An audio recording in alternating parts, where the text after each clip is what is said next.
julle, ons gaan vandag aangaan met episode 9. Wat nou maar basies, soos wat ek nou in die laaste stemgreep gesê het, wat nou maar basies gaan oor hoe gaan ons nou maak as ons nou nie meer klere het nie en waarvan gaan ons klere maak ensovoorts. Nou daarvoor moet ons 'n hele klomp jare terug beweeg en kyk hoe het ons voorouers gemaak. Nou, ja, jy het die opsie van katoen. Maar katoen is ook 'n moeilike een want daar sekere aspekte wat jy nodig het om hierdie katoen te laat katoen maak, die van julle wat nou sal weet hoe die proses werk. Maar dis definitief 'n opsie om na te kyk. Maar nou vir ons redelik eenvoudig is dit nou maar 'n wol, is maar waarna ons kyk. Maar nou weer, die wol is nie so eenvoudig soos wat dit baie keer voorkom nie. Jy weet, as jy wol moet verwerk van 'n skaap af, is dit nou nogal redelik 'n groot proses. In vandag se tyd word alles deur masjiene gedoen. En dis nie te sê ons het daai masjiene beskikbaar nie. Nou, een van die goedjies waarna ons gekyk het, wel nie ons self nie, mense wat ons ken, om die wol bietjie te verwerk en deur te werk en dit dan nou te spin soos wat hulle dit nou in die oude dae gedoen het. Dis nogal 'n proses en dit is 'n redelike lang proses ook. Maar dis iets waarna ons gaan dalk na gaan moet kyk, want ons weet nie hoe lank gaan dit dalk wees voordat ons jy weet noodwendig tekstiele en daai tipe goeders dalk weer kan invoer ensovoorts nie. Jy weet vir al die tye waarin ons leef. Maar om nou terug te kom na volhoubaarheid en jy weet om uit die wêreld uit te kom en so, is dit maar eintlik 'n redelik eenvoudige proses met die wol. Jy weet, dit word afgeskeer. Op die einde van die dag dan word dit gewas. As dit gewas is, dan van daar af word dit uitgekam. En as dit nou uitgekam is, dan word dit gespin. Weereens het ek die proses nou baie vereenvoudig. Dit is definitief nie so eenvoudig nie. Jy kan nou besluit of jy dit wil kleur of nie. Daar is natuurlike kleursels wat jy kan gebruik. Maar ja, dit is maar die eenvoudige proses daarvan. En dan van daar af moet jy natuurlik hierdie goed kan hekel, brei, hoe ook al jy wil maak, om dan nou wel vir jou 'n trui of 'n kombers of 'n ding te kan maak. Of sokkies of 'n onderbroek of hoe ook al. So dis belangrik om daai konsepte maar solank te kan, as jy kan, te begin beoefen. Ja, daar is hier en daar 'n gespesialiseerde 'n stukkie toerusting wat jy gaan nodig hê. Veral as dit kom by die kammery en daai tipe goeders, of die uitkamp van die wol. Maar weer 'n keer kan jy op die einde van die dag, jy weet, mense almal moet kyk waarmee gaan jy regkom en wat het jy beskikbaar. Maar weer 'n keer, as jy die oefening nou kan begin doen, jy weet, dan doen jy dit. Want hoe anders te gaan jy maak in daai tyd? Gaan jy nou maar vir jou blare opsit of hoe gaan jy maak? Want op die einde van die dag, jy weet, niks hou vir altyd nie. Dit is nou maar 'n realiteit van die lewe. Ek glo ook ons sal terugbeweeg na veral in die of waarna ons nou kyk, of wat ons nou intussen doen, omdat ons nou nog nie regtig op daai vlak is waar jy nou jou eie wol kan weef ensovoorts nie, of spin nie. Het ons nou gegaan en ons het terugbeweeg na goed wat ons oupa grootjies en oupas gedoen het. Jy weet, die stop van 'n broek en die stop van 'n hemp. En ons doen dit nou nogal gereeld, maar nou moet ek ook vir jou sê, die kwaliteit van klere in vandag se dae is ook nie meer dieselfde nie.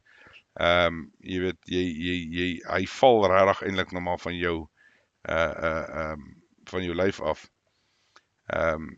Ek kan onthou toe ek jonger was daar altyd 'n sê ding van jy moenie klere koop by Pep stores nie, want as jy hard poep, dan bly net die rek oor.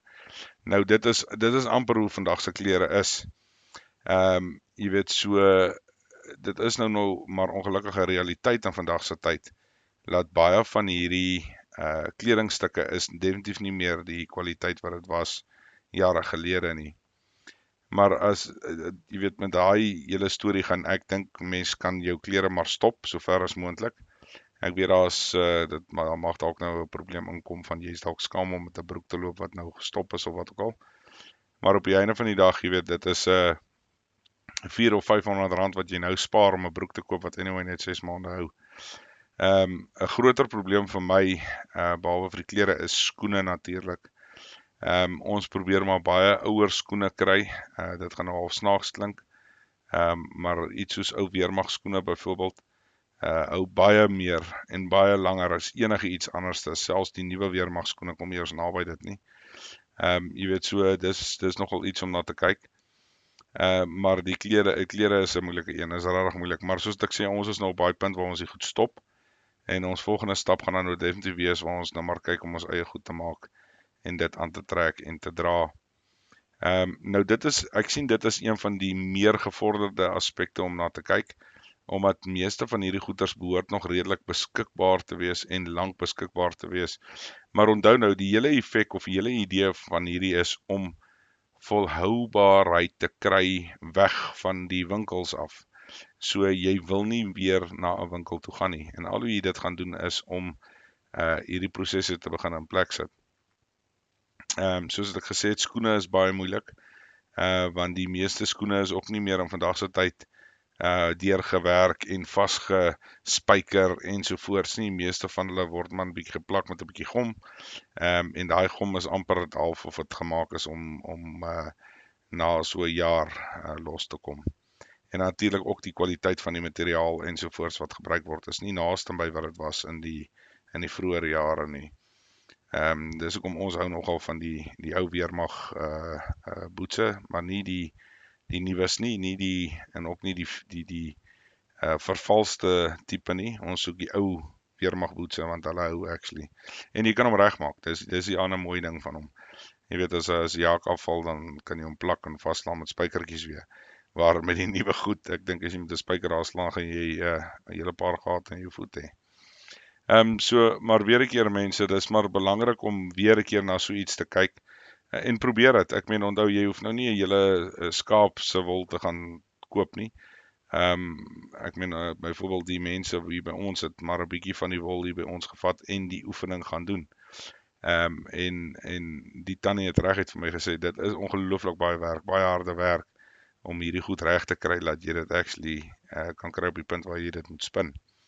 Maar onthou nou, dit is harde werk as jy dit as een persoon doen, maar as jy nou weer in daai, wat ek vroeër gepraat oor die kos ook, waar die een ou, jy weet, is nou half goed met die effek, en die ander een is goed met die spinnery ensovoorts, voordat jy oor uitvee, het jy 'n redelike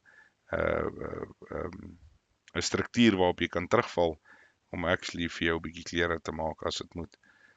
So skoenmakery is ook 'n kuns wat doodgeloop het oor die jare, om 'n skoenmaker te wees. So dis maar iets wat ek dink ook weer 'n bietjie van 'n herlewing moet kry, waar jy nou maar jou eie skoene maak, en dit is nou weer 'n ander tamaletjie, want nou begin jy praat van leerwerk, hoe om leer te looi ensovoorts. Jy weet wat 'n hele ander proses behels. Maar ek gaan nie regtig uitbrei oor die looiwerk of die skoene nie. Want ek dink weer 'n keer daar's genoeg video's ensovoorts wat 'n mens kan gaan kyk daaroor. Maar hou dit in gedagte. Dit is hoe 'n mens dan nou maar die onvolhoubaarheid kry. Jy weet, in die ou dae kon jy 'n paar skoolskoene koop, en daai skoolskoene het jou gehou ten minste vir 'n jaar of 2. Nou koop jy 'n stel skoene, en as jy gelukkig is, hou hy 6 maande. Ek het nou die dag vir my skoene persoonlik vir my verjaarsdag gekoop, en hulle het nie eers 'n maand gehou nie.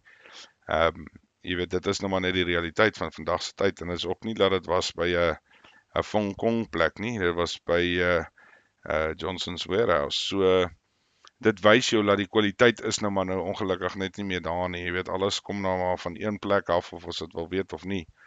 En quality control is nie noodwendig hulle grootste punt nie. So ons moet maar besef dat, jy weet, as jy hierdie tipe goedjies wil doen, begin maar daai, as 'n mens nou so eenvoudig wil stel, as jy kan, in 'n tyd wat, jy weet, dit moeilik is om hierdie tipe goed te kry, byvoorbeeld, en jy kan skoene herstel of self skoene maak jouself onvervangbaar. Dit is net wat dit is, want dit is een van daai skills wat doodgegaan het oor die tye, want dit word nie meer gesien as iets wat handig is nie. Daar is nou nog ouens wat die goed met die hand maak, maar dan kos dit jou 'n plaas se geld.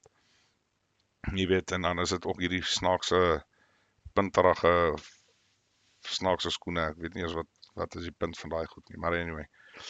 Maar ja, so mense, ek is seker julle verstaan die trant waartoe ek beweeg. So probeer ook maar as jy kan, as jy iets vir jou kan aanleer, iets wat jou amper onmisbaar gaan maak, waar niemand kan sê, o, jessie, nee, jy weet, ons het nie 'n regte probleem hiermee nie. Maar maak maar seker jy kry vir jou so, jy kan vir jou iets vir jouself leer wat jou eintlik half onmisbaar gaan maak tussen die mense. So ja mense, ek hoop dit help weer 'n keer. Ons sal met die volgende enetjie sal ons 'n bietjie gesels oor, ons het nou gepraat oor 'n bietjie seep maak en al daai goeters. Ek gaan julle verras met die volgende een. En dan sal ons bietjie verder gesels. Okay, julle moet 'n wonderlike dag hê en dan praat ons weer.